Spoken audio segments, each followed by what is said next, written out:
नमस्कार मित्रांनो, जय शिवराय। आजचे ट्युटोरियल असणार आहे फ्लॅट डंबेल बेंच प्रेस। माझ्या मते चेस्ट बिल्ड करण्यासाठी ही सगळ्यात बेस्ट एक्सरसाइज आहे।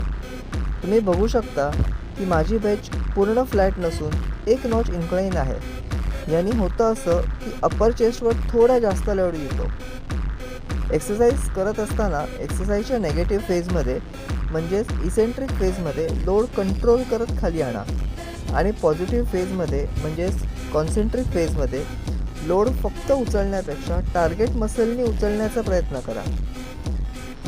आणि व्हिडिओ शेवटपर्यंत बघा, म्हणजे तुम्हाला कळेल की सेटला फेल्युअरपर्यंत कसं न्यायचं ते। कारण मस्क्युलर फेल्युअर हीच गोष्ट आहे की ज्याने तुमचा मसल खऱ्या अर्थाने बिल्ड होतो। आजसाठी एवढंच, धन्यवाद।